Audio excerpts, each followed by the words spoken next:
En nuestra cultura contemporánea, el síntoma suele entenderse como un error, una interferencia, algo que interrumpe el funcionamiento normal de la vida y que, por lo mismo, debería eliminarse lo antes posible. La angustia, el ritual obsesivo, la parálisis, el dolor persistente, son tratados muchas veces como simples fallas que deben corregirse para recuperar rápidamente la normalidad. Pero el psicoanálisis introduce aquí una pregunta incómoda. ¿Y si el síntoma no fuera solamente un accidente? ¿Y si ese sufrimiento que insiste tuviera un sentido? Freud propone pensar el síntoma no como algo ajeno que invade al sujeto desde afuera, sino como una formación producida por el propio psiquismo. Y aquí aparece una de las ideas centrales del psicoanálisis. El síntoma no es solo sufrimiento, es también una solución, una forma precaria, costosa y muchas veces dolorosa de responder a un conflicto que no logró resolverse de otra manera. Porque el síntoma nace de una tensión. De un lado una pulsión, un deseo que insiste. Del otro, una instancia defensiva que impone un límite, una prohibición, una censura.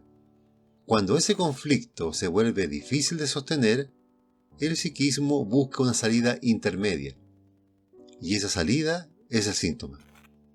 Freud llamó a esto formación de compromiso. El deseo reprimido no desaparece completamente, pero tampoco logra expresarse de manera directa. Entonces, retorna deformado, desplazado, convertido en otra cosa. Pensemos, por ejemplo, en alguien que pierde la voz justo antes de decir algo que le resulta insoportable. Desde una mirada estrictamente médica, puede no existir ninguna lesión orgánica. Pero, para el psicoanálisis, esa pérdida de voz puede leerse como una imposibilidad de decir, como una palabra detenida. Y esta lógica no aparece solamente en el cuerpo, también puede expresarse en la conducta, en los pensamientos o en ciertos actos repetitivos.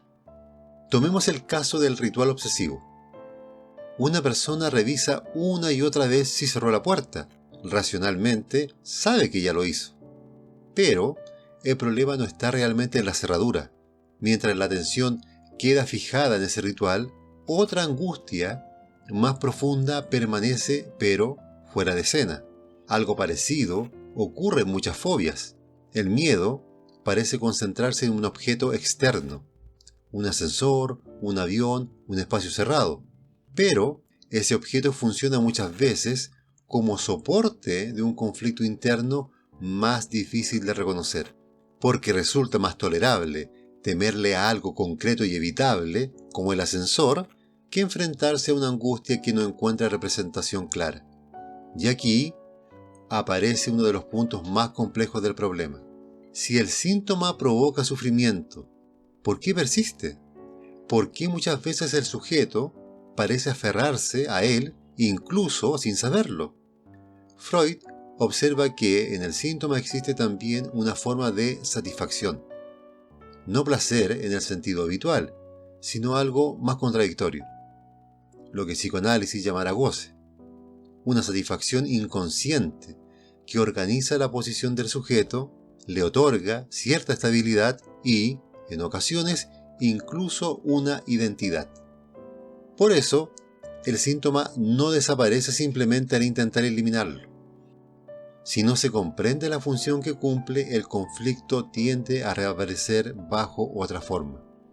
La propuesta del análisis no consiste entonces en silenciar rápidamente el síntoma, sino en intentar escucharlo, leerlo como una formación que porta un sentido, aunque ese sentido no sea evidente para quien lo padece. Porque el síntoma habla allí donde algo no pudo ser dicho de otra manera.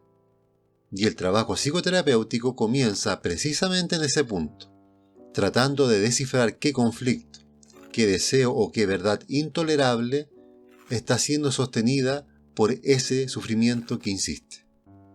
Soy César y esto es Psicoanálisis y Vida Interior. Gracias por acompañarme en esta reflexión. Si este contenido te ha resultado interesante, te invito a suscribirte y a compartir tu mirada en los comentarios. Hasta nuestro próximo encuentro.